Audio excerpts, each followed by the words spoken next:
ang drug watch list maintained by the law enforcement, financial and bank records, forensic evidence na nanggaling sa PNP. Paano nakuha ng ICC? Paano nakuha ng ICC? Are you working for the ICC, Mr. Chair?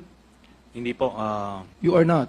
hindi po, Mr. Chairman. But you are connected with the ICC. Opo, by virtue of being the first to So, Mr. file. Chair. Yes. This man who used to be a part of the armed forces, that should be a patriot in this country. That should be a patriot in this country, has been conniving with the ICC. Received information na yung ICC personnel pala may agenda, may mga impormasyon galing sa administrasyon na hinihingi.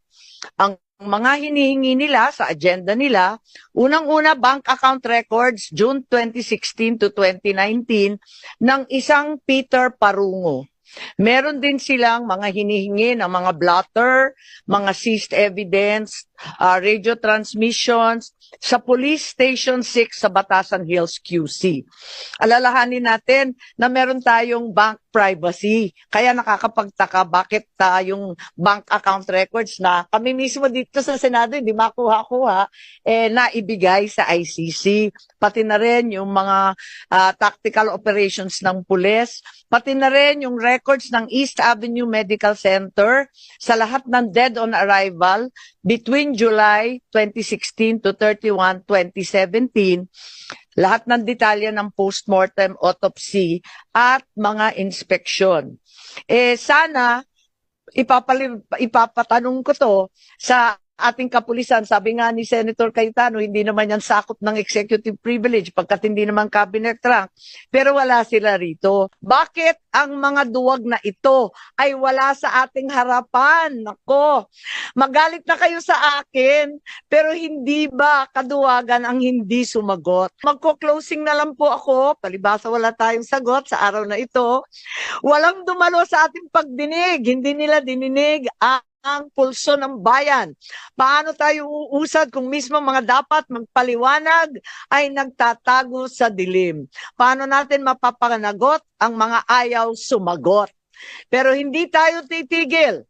Sama-sama natin ihahatid ang mga sabpina na hinanda ko na. Kailangan kasi pirmahan ang lahat ito ng ating Senate President Chis Escudero. Kailangan pirmahan ang lahat ito pagkat absent silang lahat ngayon. Upang kanyang pirmahan, patunayan na ang Senado ay malaya at matapang na naninindigan para sa mamayan. Sambayan ng Pilipino ang masusunod. Tayong mga lingkod bayan mula barangay hanggang Malacanang ay pawang tagapagsilbi lamang, tagapakinig na sa daing, tagasagot sa mga tanong.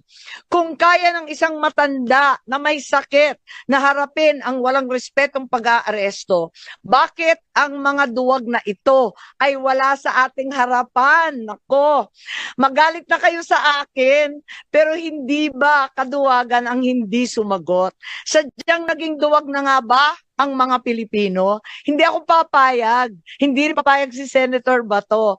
Hindi ako aatras tulad nila. Ipakita ko na ang Senado ay ang huling balwarte ng katapangan, ng katotohanan. Kung ang sigaw ng sambayanan sa ICC para kay PRRD ay bring him home, ang sigaw ko sa Executive Secretary Bersamin para sa mga pinoprotektahan niya, bring them here to the Senate now.